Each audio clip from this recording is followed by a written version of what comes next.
light is not good enough, but this is what we have.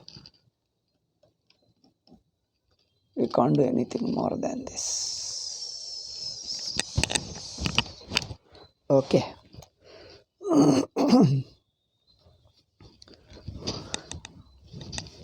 So the Purvapakshis was replied. We have replied to Purvapakshi that Aham Brahmasmi in this word, Aham Brahmasmi in this expression, the Aham Aham should not be understood as the Aham thought as sticking to Atma. Aham thought is not the nature of Atma. That we have discussed elaborately. Now, next point is Ataha Adastat Aham Pratyayinaha Sakashat. The mutual Adhyasa we were discussing. 53rd point was Sakshi Aham Pratyayinor Anyonya Adhyasaha. The mutual, here idea is the Aham Pratyaya is also Adhyasa. Nanu ಎಂಬ ಪ್ರತ್ಯಯವು ಆತ್ಮನಲ್ಲಿ ಅಧ್ಯಾಸವೇ. ಅಹಂ ಪ್ರತ್ಯಯ ಆತ್ಮನಲ್ಲಿ ಅಧ್ಯಾಸವೇ ಹೊರತು ಆತ್ಮನ ಸ್ವರೂಪವಲ್ಲ. ಅಹಂ ಪ್ರತ್ಯಯ the referability through I word, the notion of I is only adhyasta upon the Atma, is not the nature of Atma. That is the topic we have been discussing in the last few classes. In between we had a lot of disturbances to holidays to gaps and all. Okay, so Aham Pratyaya is not the nature of Atma. That means no thought is the nature of Atma. Neither Aham Pratyaya nor Idam Pratyaya. Any thought is not Atma. This is what is the ultimate conclusion. Yava Pratyayavu Atma alla. Aham Pratyayavagali, Idam Pratyayavagali, Yava Pratyayavu Atmana Swarupavalla. Ashte we mean. Because the very vritti, the very antakarana vritti is adhyasta upon the Sakshi. Sakshi cannot be objectified in any manner. ಸಾಕ್ಷಿಯನ್ನು ಯಾವ ಪ್ರತ್ಯಯದಿಂದಲೂ ವಿಷಯೀಕರಿಸುವಕ್ಕಾಗಲ್ಲ, ಯಾವ ಪ್ರತ್ಯಯ ರೂಪದಿಂದಲೂ.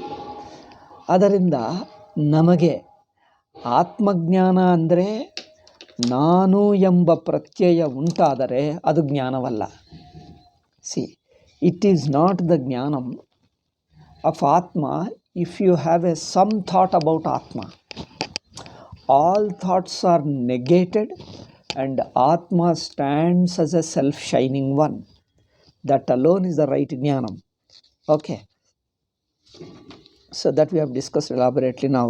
Last paragraph. Adhyastha aham pratyayinaha sakashad vetiriktam adhishtana bhutam atmanas swarupam darshayati. This is what I have been telling. ನಾನು ಹೇಳುತ್ತಿದ್ದ ಅದೇ ಅಂಶ. ಅದನ್ನೇ ಸ್ವಾಮೀಜಿ ಹೇಳುತ್ತಾರೆ ನೋಡಿ. ಅಧ್ಯಸ್ಥಾದ ಅಹಂ ಪ್ರತ್ಯಯಿನಃ. ದಿಸ್ ಅಹಂ ಪ್ರತ್ಯಯ ವಿಷಯ, ಅಹಂ ಪ್ರತ್ಯಯ ವಿಷಯ, ಪ್ರತ್ಯಯಿ ಅಹಂ ಪ್ರತ್ಯಯವಿದೆಯಲ್ಲ ಅಂದರೆ ಪ್ರಮಾತೃತ್ವ, ಸಬ್ಜೆಕ್ಟ್ಹುಡ್ ಎಂದರ್ಥ. ಅಹಂ ಪ್ರತ್ಯಯಿ means ಸಬ್ಜೆಕ್ಟ್ನೆಸ್.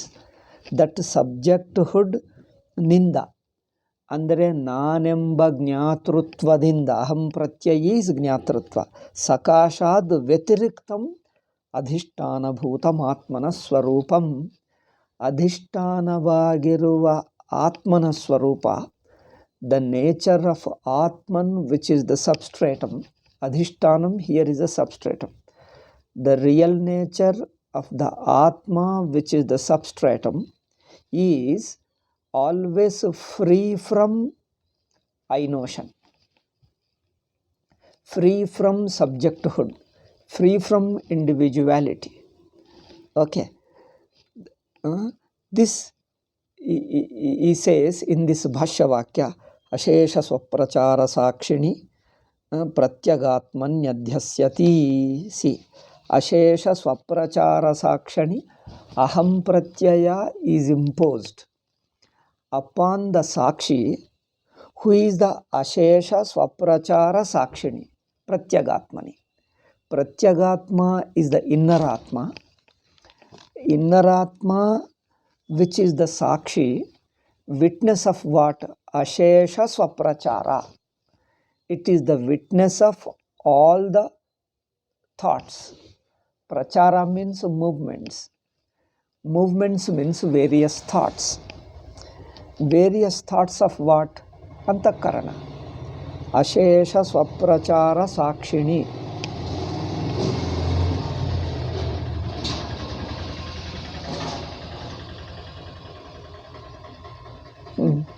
I think their class begins exactly with my class only.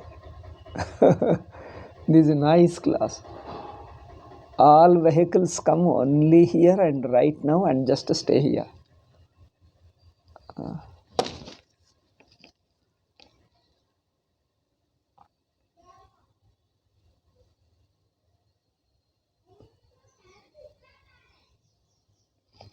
Okay, little less.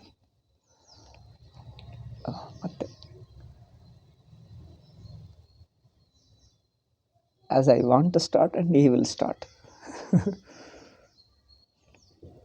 Okay.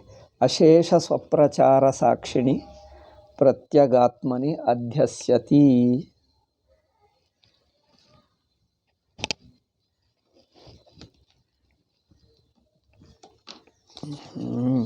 Let me check this. There seems to be a mistake, printing mistake. Adhyasyati Pratyagatmani Adhyasya iti. Oh, correct. Evam Aham Pratyayinam. The Bhashya sentence I am reading out.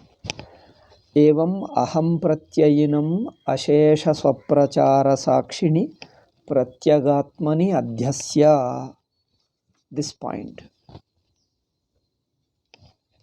Ashesha Swaprachara Sakshini.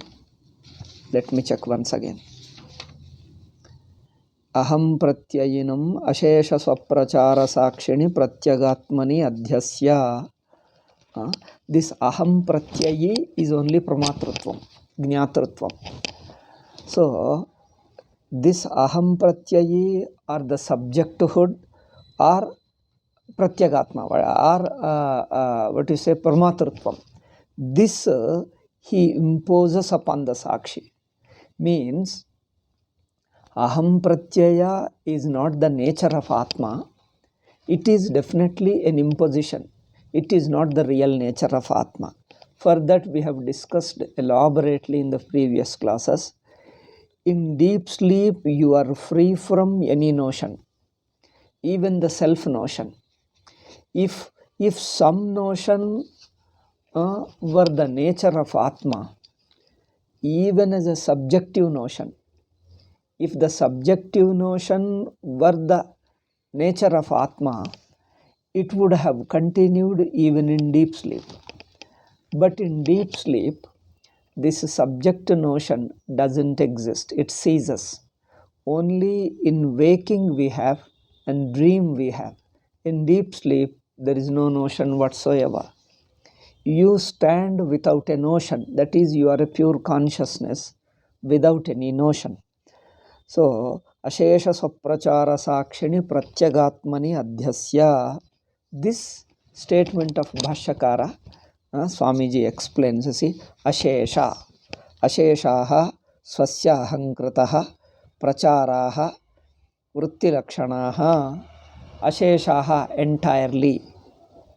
Swasya Ahankrataha. Swasya, one's own. Ahankrata Pracharaha. Prachara means the various movements of I notion. Various movements of I notion. What are the vritti lakshanaha? Ichcha, dvesha, sukha, dukkha, aham, mama. Nodi. Aham, mama, jnana, prabhutayaha. All these various thoughts, like one is a ichcha. Ichcha is a desire or a will. Dvesha, Ichcha is a desire. Dvesha is hatred. Sukha is happiness. Dukkha is unhappiness. Aham is the I notion. Mama is my notion. Jnana, this is so and so. All these various thoughts. Ashesha swaprachara. Ashesha means entirely all these thoughts. Ashesha swaprachara sakshini. So sakshi is a witness of all. Witness means what here? Witness means two things here. All these thoughts are known to consciousness, known in the consciousness. One is consciousness itself cannot be known. You can't entertain a thought about Atma. Any thought you entertain is not Atma. See, you cannot entertain a thought about Atma, that is a Sakshi or witness. Any thought you entertain about Sakshi is not the Atma. Therefore, Tesham Yaha Sakshi. Sakshi means he stands independent of any thought. Sakshi means he stands independent of any thought. He doesn't identify with any of the thoughts. All the thoughts are known in the consciousness. So, Sakshi, by witnessing it, with the help of the witness alone, we understand even the I thought is anatma. I thought is not the nature of Atma. We understand only with the help of the Sakshi. Because in the Sakshitvam alone, the I notion appears, disappears. I notion appears during waking state and dream state. The I notion, that is a self notion, appears during waking state and dream state. In deep sleep, without any notion, you stand. You remain without any notion. That means I can exist. The I, pure consciousness, exists without any notion. It gives up all the notions. It removes, it gets rid of, gets rid means it stands without them. There is no getting rid of and all that. It is a way of expressing. Atma or the consciousness stands without having any I notion. That's all it means. It gets rid of, these are all a way of talking. It is only a language. Language should not interfere in understanding the Atma. That means the consciousness stands without any notion. So Sakshi, Sakshat Drashta, Kutastena Swarupa Vijnanena Abhabhasayita. Sakshi means what? One meaning is Sakshat Drashta, one who sees directly. See the explanation of Swamiji. Ashesha Swaprachara Sakshi. Sakshi is Sakshat Drashta.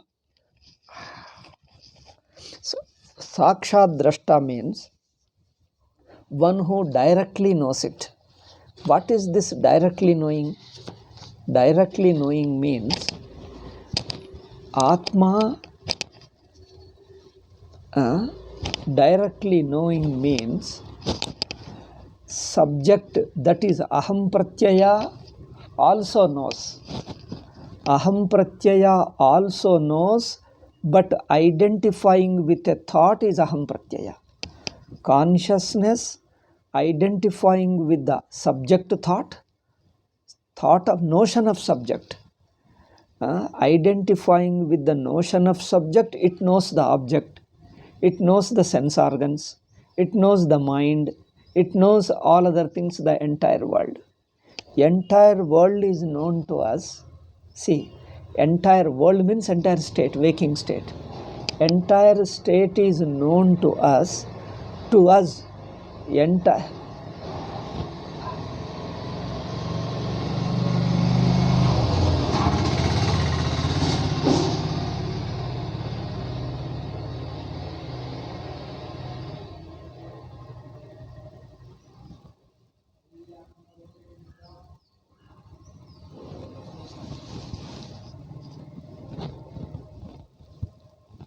Okay, so the entire state is known to us.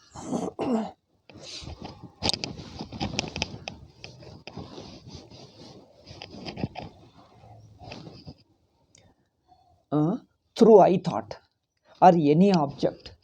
Any object is known to us through the I thought.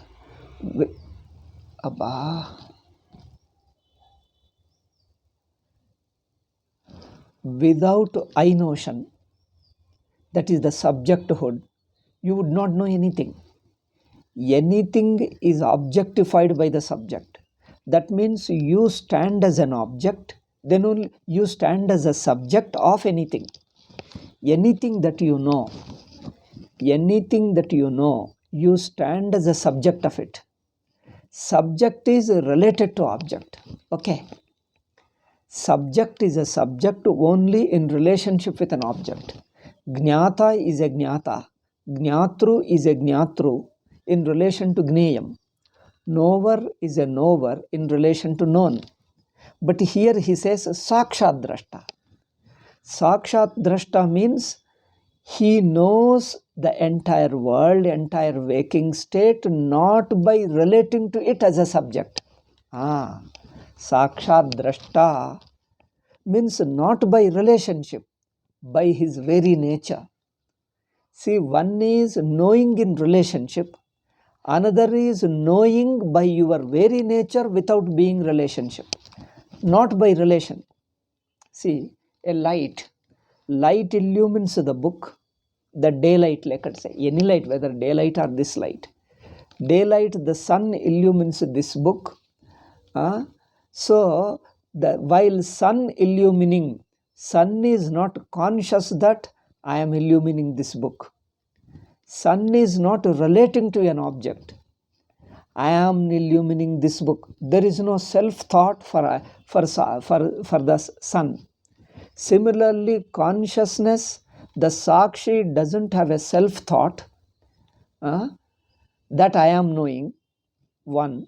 Second thing is, its knowing is not related to object. A subject is a relative thought. Subject is a thought, subject is a knowledge or knowing nature in relation with an object. But here Sakshi stands as a consciousness, not in relation with an object. We put it differently like this. Sakshi is not a relative knower. He remains purely consciousness. In his consciousness, if object is present, it gets known. If object is not, only blank is known. The absence of a thing is known, whatever it is. If the thing is there, it gets known. If it is not there, that there is not there is known. In either way, all that is known in the consciousness only illumines, not gets related. See, the relative consciousness, while when it is aware of an object, it is related to object, is the subject. Subject is the one who is related to object. He knows, but in relationally knows. Sakshi is a one, non-relationally he knows. He knows because it is his very nature, not by relationship. What is illumined, what is known, it doesn't look at it. When you look at the light, we don't relate to its object, it is illumining. When you understand the light is a light because it stands as a light on its own. By its nature, it is illumination. It is not an illuminator, but its very nature is illumination. See the difference. Illuminator is a relationship. Illumination is its nature, not a relational thing. Illumination or illuminator. Illuminator is a relationship. Illumination is its very nature. Therefore, Sakshi is Sakshat Drashta. Sakshat Drashta means he stands as consciousness, not by any relationship. Relation means what? Vritti. Relation means a thought. Relation means a notion. See, how do you know relation? How do you know consciousness is related to object? It is only vritti. If you know through a thought, then you are related. If you are consciousness without any thought, see, there is a pure consciousness without any thought, then there is non-relational consciousness. See, if you watch your Anubhava, you can understand this. A notionless consciousness. See, anything you know only through notion, generally. Generally, our knowing is always a relational knowing. But Sakshi knows without being related to it. That means he stands on his own. Whether a second thing exists or not is immaterial from him. Second thing may exist, may not exist. It is immaterial. So, his consciousness, his shining doesn't depend upon what it is shining. Consciousness doesn't depend upon what it is shining. Therefore, object is not required for consciousness to be consciousness. Object is not required for consciousness to be consciousness. Because independent of the object, it is consciousness. Independent of the object means independent of a thought. When there is a consciousness independent of a thought, it is like silence. See, a silence. Does silence depend upon any object? Silence, just silence, doesn't depend upon any object. An object may be there, may not be there. Silence is silence. Silence is absence of any sound. Absence, if you go deeply, it is an absence of any thought. Absence of any thought is a silence. In fact, thought itself is a noise. Thought itself is a disturbance. Wave is a disturbance in water. But the water itself is undisturbed. So, there are two ways of understanding. One is water, wave is a disturbance. Then without wave, water is undisturbed. Okay? One way of knowing is, see here, watch this example. I am telling this in two ways. One is, wave is a disturbance in water, and without wave, water is free from disturbance. But there is another way, whether wave is or not, wave may be there, may not be there, water remains water. Water doesn't get shaken from being water.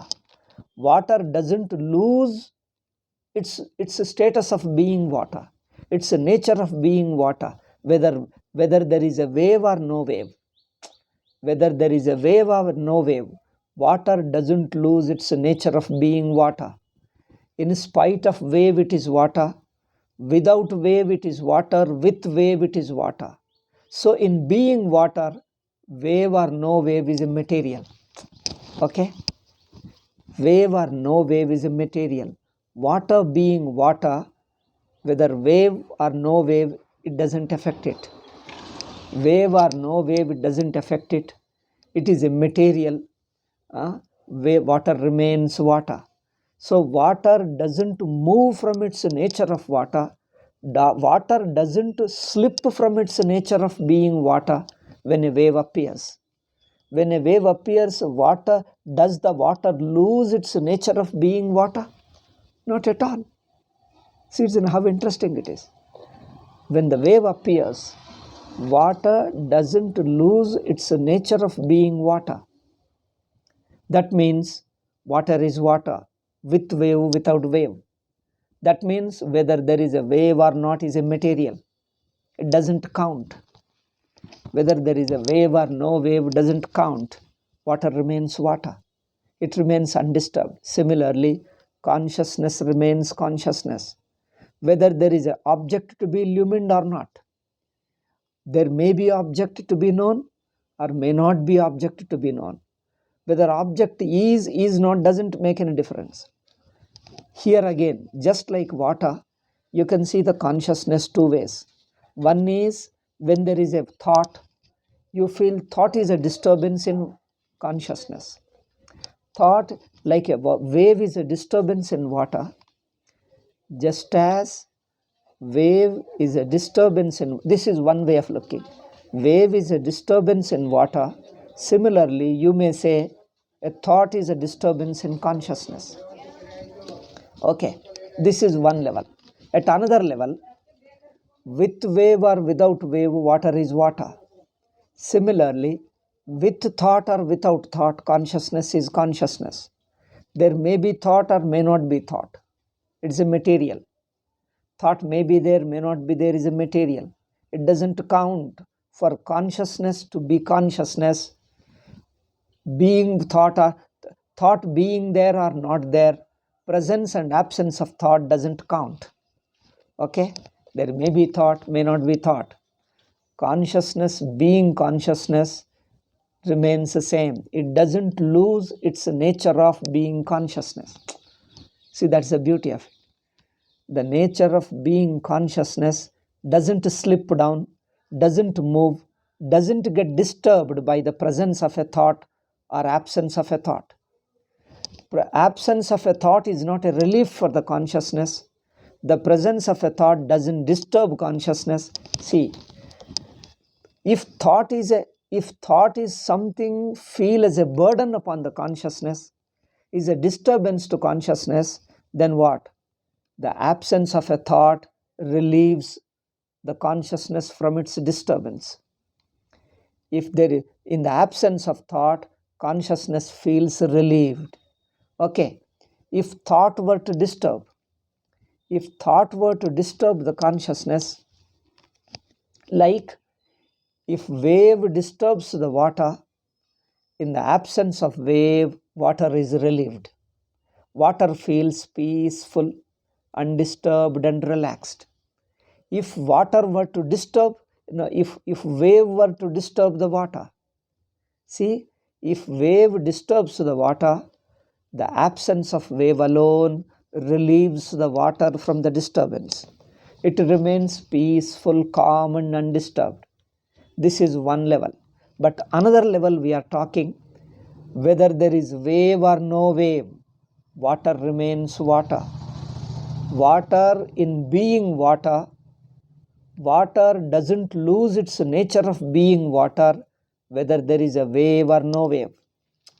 Presence and absence of wave doesn't count. It is immaterial for water to be water. Similarly, consciousness to be consciousness, consciousness in being consciousness, thought need not go. Thought or no thought, it is immaterial for consciousness to be consciousness. If there is thought, it is consciousness. If there is no thought, still it is consciousness. Consciousness doesn't lose its nature of being consciousness by the presence and absence of it. If the thought were disturbing the consciousness, see, if thought were to disturb the consciousness, then the absence of thought would relieve it. See, if thought were to disturb the consciousness, the absence of thought would relieve the consciousness from disturbance. Then that becomes a conditional consciousness, isn't it? The absence of thought is required. Absence of thought is required for the consciousness to be peaceful. Otherwise, it would get disturbed. Because if the thought were the disturbance, you have to get rid of the thought and remain thoughtless. Okay? Then if thought comes again, you get disturbed. Then the consciousness can't be free from disturbance.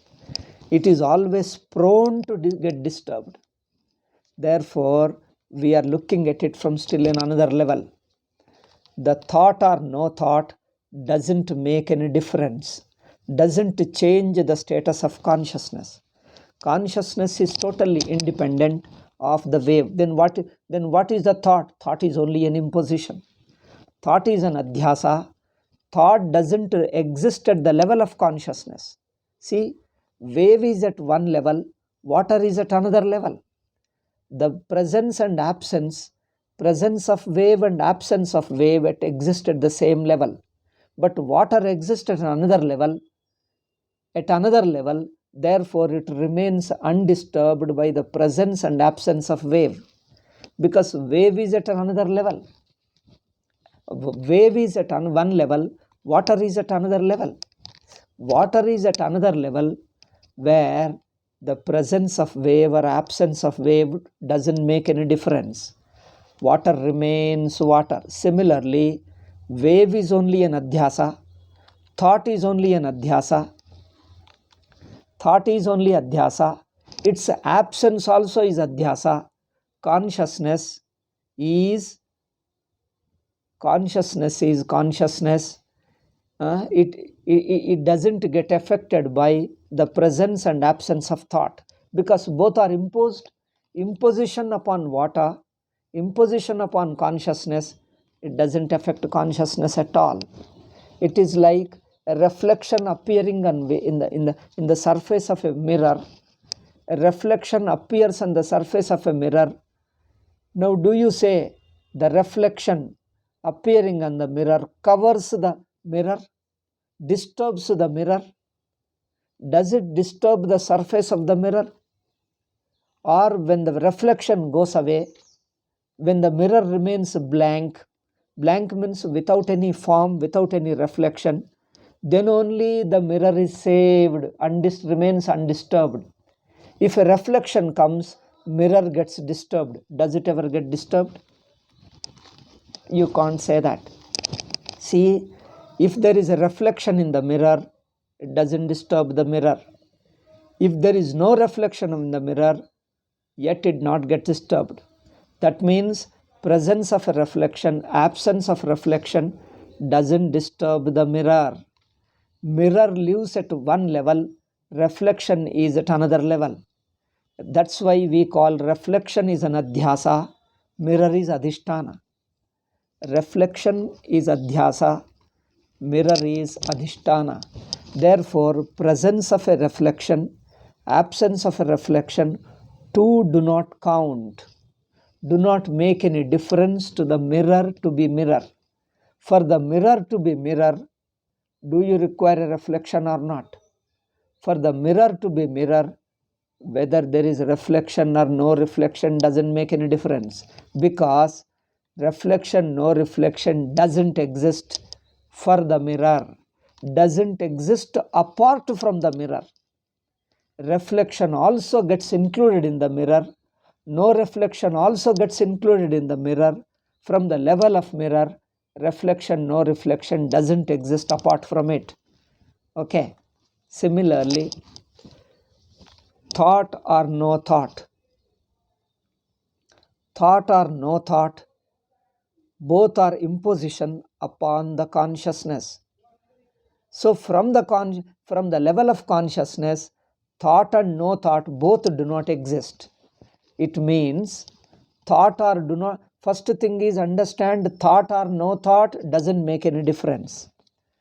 Thought or no thought doesn't make any difference. Thought or no thought is immaterial, doesn't affect the consciousness. Therefore, thought is only superimposition, consciousness is independent. Okay. Then next point is thought is superimposition, presence and absence of thought both are superimposition. That means for the consciousness, thought or no thought both do not exist. Do not exist means they don't exist apart from the consciousness. Don't exist means, see this note important thing, thought or no thought both are adhyasa, means don't exist, means they are not separate from consciousness. Three levels we have to understand. Reflection or no reflection doesn't make any difference to mirror. Reflection, no reflection doesn't make any difference to mirror. That means it is imposition in the mirror. It is imposition upon the mirror. It means it is inseparable from the mirror. There is no such thing called reflection, no reflection. Both don't exist apart from the mirror. Mirror alone remains all along, all alone. Similarly, thought or no thought doesn't make any difference to consciousness. Consciousness is independent of thought or no thought.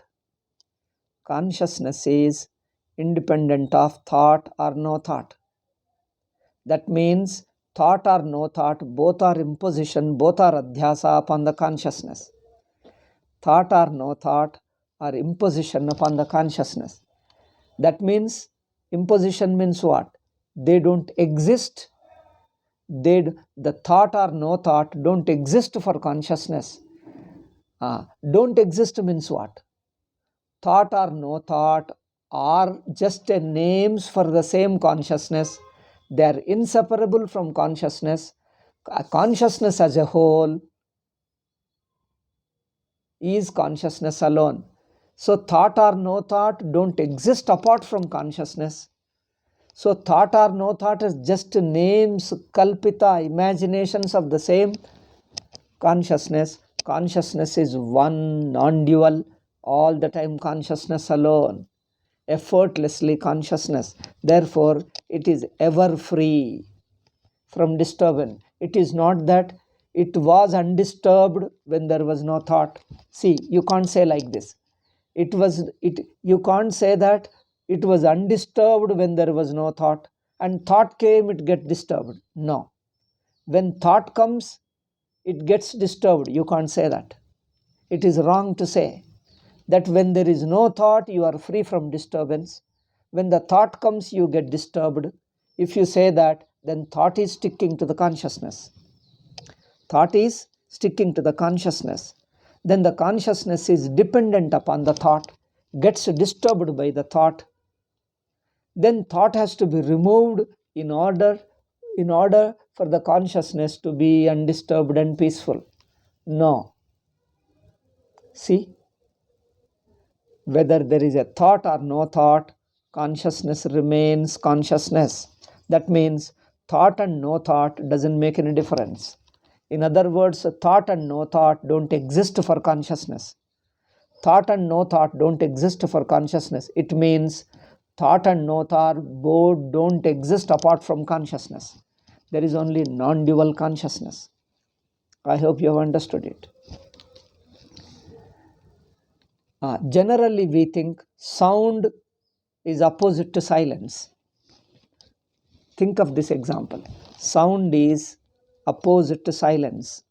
Sound disturbs the silence. When there is no sound, then there is a silence. Okay, this is one way of looking, one level of looking, where silence is opposite to sound, sound is opposite to silence. When silence is, there is no sound. When there is sound, there is no silence. Okay, sound comes and disturbs the silence, removes the silence.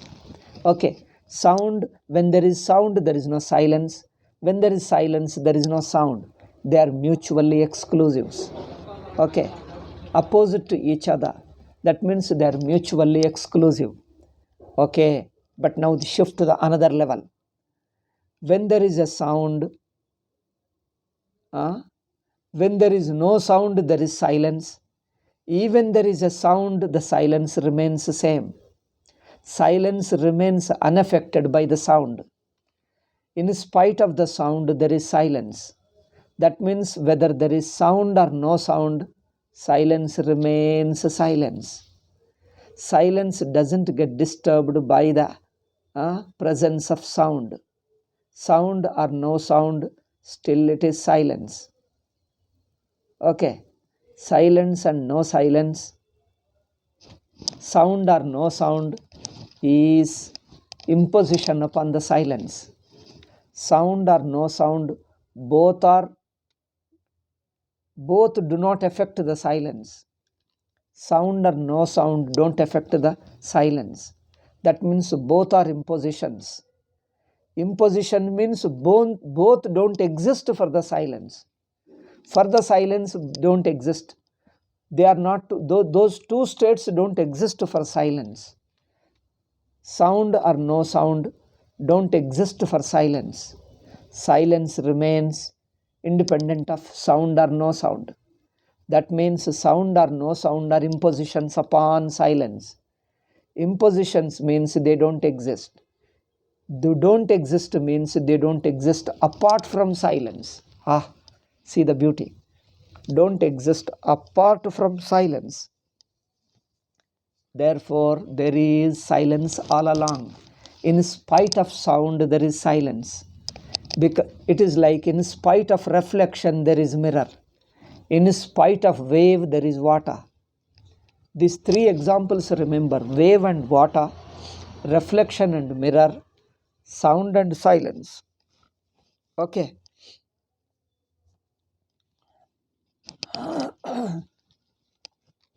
Wave and water. Generally, we think when there is a wave, water is disturbed. When the wave subsides, water remains silent, undisturbed, quiet. Water is quiet without disturbance when the wave subsides. Okay, that means wave is disturbing the water. Wave is disturbing the water. The absence of wave, the wave subsides, the water is relieved of the wave. Water is relieved from the disturbance. This is one way of looking. But here, wave is disturbing the water. But still you watch the water. You are the water, see. For you as a water, when there is a wave, do you lose your nature as being water? No losing. You remain water in spite of wave. That means wave doesn't affect your nature of being water. Wave doesn't affect your nature of being water. It doesn't affect whether wave is present or absent. Both do not affect water. Therefore, wave doesn't mean disturbance. Absence doesn't mean freedom from disturbance. Wave doesn't mean disturbance. Absence of wave doesn't mean freedom from disturbance. Water is water, remains undisturbed whether there is wave is present or absent. Waves' presence and absence do not affect water. Water being water, water remains ever water. It is its very nature. Whether being wave or no wave doesn't affect it. Doesn't affect because wave and no wave are impositions upon water. Wave and no wave are appearances from outside, not to the water. Wave and no wave are appearance for others, not for himself. For the water, there is no wave and there is no absence of wave. Water doesn't see wave or absence of wave. Wave and no wave appear for others, not for him. That means they are impositions. Wave and no wave are impositions or adhyasa upon water. Adhyasa means they don't exist for water. For the water to be water, wave or no wave do not exist, do not make any difference, means they are impositions, means they don't exist. They are only appearances for others, not for himself. They don't exist for him. Water remains water. Whether wave may appear, may not appear for others. Wave may appear, may not appear. Doesn't make any difference for water. Water remains water. Okay. In spite of wave or no wave. Both don't exist. Don't exist means wave or no wave don't exist apart from water. Water alone is non-dual water. Okay. Think over these examples. Water and wave, sound and silence, reflection and mirror. Okay. The more you contemplate, more it becomes clear. There is no way. Manana nididhyasana, shravana, manana nididhyasana, again and again and again and again and again until there is no thought apart from you. There is only one non-dual consciousness and everything else is only from others' standpoint. It doesn't exist for consciousness. Until you get that, keep on doing shravana, manana, nididhyasana. Thereafter, there is no manana, no nididhyasana. Even the no manana, nididhyasana doesn't exist for you. There is only Brahman. Okay. Therefore, thought or no thought doesn't disturb the consciousness. One level, common man's level is thought disturbs the consciousness. Without thought, you are peaceful, you are tranquil. You are tranquil without disturbance. Okay. When thought arises, you get disturbed. When the thought subsides, when the thought goes away, thought dissolves, you remain quiet, you remain tranquil, you remain undisturbed. Okay, this is one level. This is one level. Okay, but you just still think deeply, watch deeply. The thought or no thought don't affect the consciousness. Consciousness being what it is, consciousness remains consciousness with thought, without thought. Okay, thought is also consciousness, no thought also consciousness. Therefore, whether there is thought or no thought doesn't affect consciousness, doesn't make any difference to consciousness. Consciousness remains consciousness with thought and without thought. Therefore, thought or no thought doesn't make any difference to consciousness. Okay, that means they are only impositions upon consciousness. They don't exist for consciousness. Impositions means thought or no thought are appearances from the thought, from the standpoint of thought. Thought or no thought, both are appearances from the standpoint of thought. For the consciousness, they don't exist. Both don't exist. It means thought or no thought are inseparable from consciousness. Thought or no thought are inseparable from consciousness. Thought or no thought doesn't disturb it. Consciousness remains consciousness whether there is thought or no thought. In spite of thought or without thought, it is consciousness. Consciousness doesn't lose its nature of being consciousness. All this I have explained for one word, kutastha. Because Swamiji uses the word kutasthena swarupa vijnanena, kutastha swarupa vijnanam, the consciousness which is a changeless consciousness. Okay, kutastha, changeless consciousness. Sakshi is kutastha, changeless consciousness. What is that changeless consciousness? I've explained so far. Just for one word. In fact, that alone is a real fact to be understood. So, kutastena swarupa vijnanena avabhasayita, sakshi is kutastha. Thought or no thought, both don't exist for it, don't make any difference for it. It is just consciousness with thought, without thought. Okay, that means both don't affect the consciousness. Consciousness remains consciousness. Consciousness being peaceful, tranquil, consciousness being non-dual consciousness doesn't get affected by the presence and absence of thought. Okay, that means thought and no thought are impositions upon consciousness. Impositions means they don't exist for it. They are appearances from the standpoint of a thought. From the standpoint of the thought alone, the thought or no thought appear.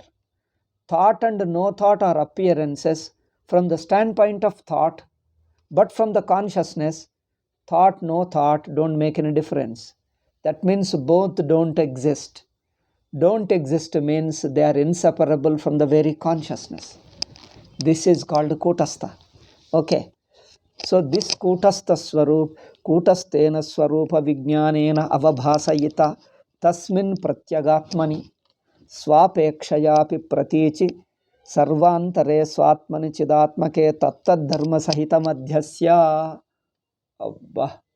Swamiji uses words like that. Each word requires manana. Otherwise you can't understand it. Time is up. 12:30. In my watch, 12:30. Anyway, we'll see in the next class. I thought I would conclude it. There is one more paragraph. I thought we'll finish it. But anyway, we will do it in the next class. So this tasmin sakshi pratyagatmani adhyasya. What is this pratyagatma and adhyasta? We have discussed it in any way, but when Swamiji uses another word, through another word again manana. Manana Nididhyasana. Again another word, take Manana Nididhyasana. Today we have discussed Manana Nididhyasana, both are combined. Manana Nididhyasana combined into one. You don't see Nididhyasana separate from Manana. Even Shravana, Manana, Nididhyasana, all three combined in one. We have discussed it today. So as you are listening, the same thing is Manana happening. As your Manana is happening, same way Nididhyasana is also happening. Okay, we'll continue in the next class. And this is how everything is adhyasta upon the consciousness. Consciousness itself is free from everything. Okay, this we have to see. Om Shanti Shanti Shanti. Hari Om Shri Gurubhyo Namaha. Hari Om Tat Sat.